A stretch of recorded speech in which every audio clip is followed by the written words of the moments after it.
সুপ্রিয় দর্শক, আরও এক চাঞ্চল্যকর খবর নিয়ে আজ আপনাদের সামনে। ঢাকার ওয়েস্টিন হোটেলে সিআইএর শীর্ষ গোয়েন্দা কর্মকর্তা জেরাল্ড হ্যামিল্টন।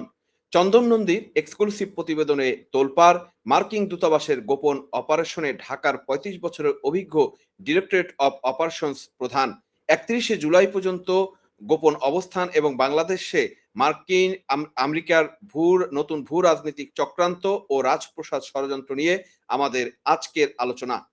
ঢাকার কূটনীতিক পাড়া গুলশান আর ক্ষমতার রেশমি পর্দা পেরিয়ে আজ যে গোপন খবরটি আন্তর্জাতিক সংবাদ মাধ্যমে বিস্ফোরিত হয়েছে তা জানার পর আপনি অবাক হয়ে যাবেন। প্রখ্যাত অনুসন্ধানমূলক সাংবাদিক চন্দন নন্দী 25শে জুলাই এক্সক্লুসিভ রিপোর্ট আজ নর্থ ইস্ট নিউজের সামনে এসেছে। খবরটি কি সেটা কি আপনারা জানেন? বিশ্বের সবচেয়ে ভয়ঙ্কর এবং রহস্যময় গোয়েন্দা সংস্থা আমেরিকার সিআইএ ডিরেক্টর অব অপারেশনালসের সাবেক শীর্ষ master mind Gerald P Hamilton গতকাল 25শে জুলাই শনিবার ভোরে 6টা 15 মিনিটে ঢাকার গুলশানে বিলাসবহুল দ্য ওয়েস্টিন ঢাকা হোটেলে উঠেছেন। আর তাকে হোটেল তোলার পুরো তদারকি ও ব্যাকআপ দিয়েছে ঢাকাস্থ মার্কিন দূতাবাস নিজেই। আগামী 31শে জুলাই পর্যন্ত তিনি ঢাকায় অবস্থান করবেন।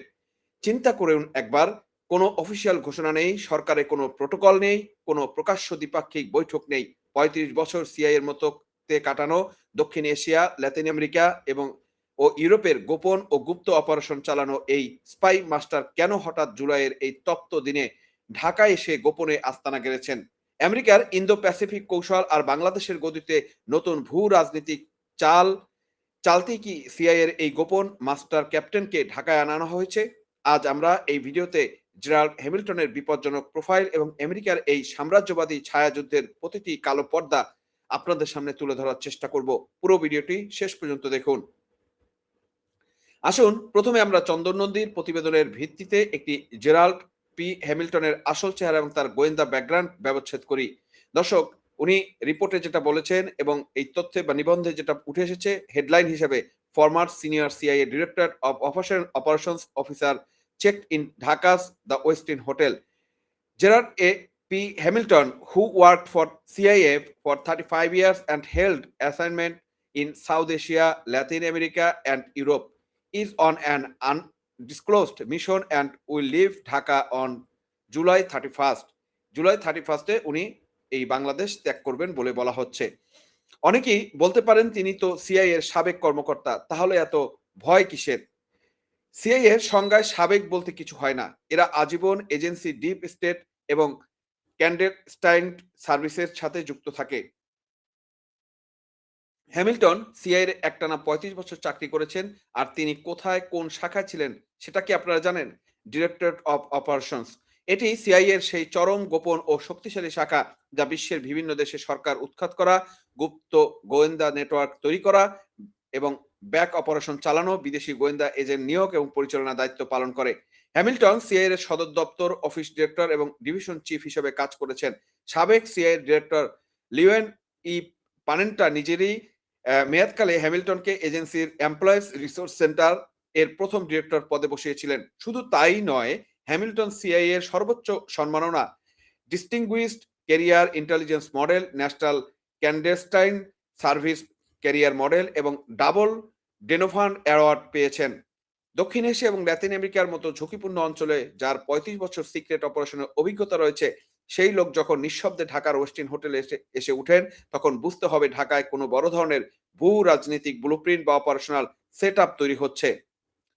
বন্ধুরা, চন্দন নন্দীর রিপোর্ট অনুযায়ী হ্যামিল্টনের এই সফরকে ঘিরে ঢাকাস্থ মার্কিন দূতাবাস বা বাংলাদেশ সরকার কেউ আনুষ্ঠানিকভাবে মুখ খুলেনি।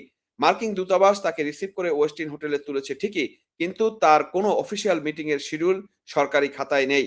তিনি কি রাষ্ট্রীয় কোনো পরামর্শক হয়ে এসেছেন, নাকি নিরাপত্তা সহযোগিতার আড়ালে কোনো গোপন মিশন চালাচ্ছেন, নাকি বাংলাদেশে অবস্থিত আমেরিকান গোয়েন্দা সম্পদগুলো নতুন করে রিগ্রুপিং করতে এসেছেন? ইতিহাস সাক্ষী, সিআইএ এর ডিরেক্টর অব অপারেশনস এর কর্তারা যখনই কোনো দেশে কোনো ঘোষণা ছাড়া গোপনে গিয়ে বসে থাকেন, তখন কয়েক মাসের মধ্যে সেই অঞ্চলে কোনো না কোনো ভূ রাজনৈতিক অঘটন ঘটে থাকে। গত ১ বছরে ইন্দো প্যাসিফিক ডেভেলপমেন্ট, মানবিক সাহায্য আর নিরাপত্তা আলোচনার নামে ডজন ডজন মার্কিন প্রতিনিধি দল বাংলাদেশ ঘুরে গিয়েছেন।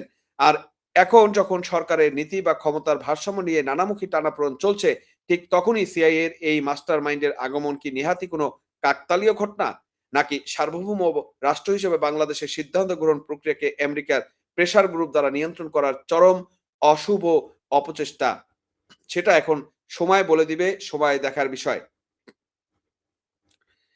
বন্ধুরা, আমাদের এই অঞ্চলটি এখন বৈশ্বিক ক্ষমতার লড়াইয়ের সবচেয়ে উত্তপ্ত ভূ রাজনৈতিক দাবার ছকে পরিণত হয়েছে। আমেরিকা চায় বঙ্গোপসাগর এবং ইন্দো প্যাসিফিক অঞ্চলে তাদের একচ্ছত্র আধিপত্য বিস্তার করতে। আর সেই আধিপত্য বিস্তারের মূল কেন্দ্রবিন্দু বানাতে চায় তারা বাংলাদেশকে। কিন্তু এদেশের সার্বভৌম জনগণ কি কোনো বিদেশি এজেন্সি বা সিআইএ এর খিদমগার হিসেবে কাজ করবে? ৩৫ বছর অভিজ্ঞতা সম্পন্ন জেরাল্ড হ্যামিল্টন ঢাকায় পাঠিয়ে মার্কিন দূতাবাস আসলে কি বার্তা দিতে চায়? তারা কি দেখাতে চায় যে ঢাকার রাজপ্রাসাদ বা প্রশাসনের ভিতরের প্রতিটি সূক্ষ্ম খবর সিআইএ এর টেবিলের পর্যন্ত পৌঁছায়? যে কর্মকর্তা দক্ষিণ এশিয়ার সামরিক ও গোয়েন্দা মানচিত্র খুব ভালো করে চিনেন, যিনি কাজ করার জন্য সিআইএ এর সর্বোচ্চ মেডেল পেয়েছেন, তার এই ৭ দিনের ২৫ থেকে ৩১ জুলাই গোপন অবস্থান আমাদের জাতীয় নিরাপত্তার জন্য এক মস্ত বড় রেড অ্যালার্ট। আমাদের গোয়েন্দা সংস্থাগুলো এবং সার্বভৌম প্রশাসনকে আজ চোখ কান খোলা রাখতে হবে। বিদেশি চক্রান্তকারীদের ওয়েস্টিন হোটেলে এসি রুমে বসে বাংলাদেশের ভাগ্য বিধাতা হতে কি দেওয়া যায়? বা কেন দিচ্ছে? সেই প্রশ্নটা কিন্তু আজকে আমাদের থাকবে এই বর্তমান তারেক বা মুচলেকা দিয়ে আসা তারেক প্রশাসনের কাছে। দর্শক, এই ঘটনাগুলো কিন্তু একটার পর একটা দেশে ঘটছে এবং এই ঘটনাগুলো আমাদের জন্য কিন্তু খুবই অ্যালার্মিং।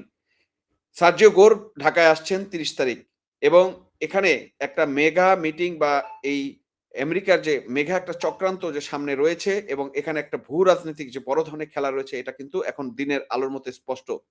চন্দন নন্দীর এই আলোড়ন সৃষ্টিকারী প্রতিবেদনটি আমাদের কিন্তু সবার চোখ খুলে দেওয়ার জন্য যথেষ্ট। আমরা চন্দন নন্দীর বিভিন্ন সময় রিপোর্টে এই তথ্যগুলো কিন্তু দেখি এবং শুধু এই হ্যামিল্টন নয়, অলরেডি আরও থেকে ২ থেকে ৩ জন মার্কিন গোয়েন্দা সংস্থার লোকজন তারা কিন্তু ঢাকায় ওয়েস্টিন হোটেলে উঠে বসে আছে এবং তারা একটা বড় ধরনের গ্রুপ এখানে এসেছে। নিশ্চয়ই তাদের এমন কোনো উদ্দেশ্য রয়েছে যা হয়তো আমরা এখনো কল্পনাও করতে পারছি না। বাংলাদেশে কোনো বিদেশি শক্তির চারণভূমি নয় বা কোনো সিআইএর এজেন্টের গোপন অপারেশনের প্লেগ্রাউন্ড নয়। কিন্তু তারা কেন এখানে আসছে? অবশ্যই জায়গাটাকে তাদের প্লেগ্রাউন্ড বা প্রক্সি যুদ্ধের গ্রাউন্ড বানাতে চাচ্ছে। আমরা সিআইএ এর এই গোপন সফর, অনুমোদিত কূটনীতিক তৎপরতা এবং আমেরিকার সাম্রাজ্যবাদী হস্তক্ষেপের বিরুদ্ধে কড়া ধিক্কার এবং তীব্রতম নিন্দা প্রতিবাদ জানাই। সরকার এবং সংশ্লিষ্ট কর্তৃপক্ষের কাছে আমরা স্পষ্ট জানতে চাই, একজন সিআইএ এর ডিরেক্টর অফ অপারেশন সাবেক প্রধান কিভাবে এবং কোন এজেন্ডা নিয়ে ঢাকার বুকে অবস্থান করছেন তা স্পষ্ট ব্যাখ্যা দিতে হবে। দেশের সার্বভৌমত্ব নিয়ে কোনো গোপন বাণিজ্য বা চক্রান্ত এদেশের কোটি কোটি সাধারণ সচেতন নাগরিক মেনে নিবে না। সেটা সময় হলেই কিন্তু এই খাম্বা রহমান, তারেক রহমান এবং ইউনূসের এই বাটপার প্রশাসন কিন্তু তারা বুঝতে পারবে। দর্শক, আপনারা কি মনে করছেন? ঢাকার ওয়েস্টিন হোটেলে সিআইএর শীর্ষ গোয়েন্দা কর্মকর্তা জেরাল্ড হ্যামিল্টনের এই গোপন সফর কি দেশের জাতীয় নিরাপত্তার জন্য হুমকি নয়? আমাদের সার্বভৌমত্বের জন্য হুমকি নয়? আর ওয়াশিংটনের এমন ছায়াযুদ্ধের বিরুদ্ধে বাংলাদেশের কি কড়া কূটনীতিক জবাব দেওয়া উচিত নয়? নাকি বাংলাদেশ সরকার এর সাথে ওতপ্রোতভাবে জড়িত, যেহেতু তারা এখন গোলামি করার প্রজেক্ট নিয়েছে, গোলামি করার দায়িত্ব নিয়েছে, সেই গোলামিটা আরো তারা ব্যাপকভাবে করার জন্য প্রস্তুতি নিচ্ছে? কোনটা? আপনাদের মতামতগুলো অবশ্যই আমাদের কমেন্ট বক্সে জানাবেন। ভিডিওটি লাইক এবং শেয়ার করে দেশের মানুষের কাছে এই গোপন চক্রান্তের খবর পৌঁছে দিন এবং চ্যানেলটি সাবস্ক্রাইব করতে একদম ভুলবেন না। সচেতন থাকুন, সার্বভৌমত্বের পক্ষে থাকুন। দেখা হবে পরবর্তী ভিডিওতে। বিদায় নিচ্ছি, তবে বিদায়ের আগে বরাবরের মতো বলতে চাচ্ছি সেই একই কথা। আপনার ঘরে যদি শিশু সন্তান থাকে, বিশেষ করে মেয়ে শিশু সন্তান, এবং যদি টিনেজার থাকে এবং মুরব্বি থাকে, তাদেরকে বিএনপি, জামাত, এনসিপি জঙ্গিদের হাত থেকে নিরাপদে রাখুন এবং সাবধানে রাখুন এবং দেশকে বাঁচানোর জন্য সবাই সচেতন থাকুন। ধন্যবাদ সবাইকে।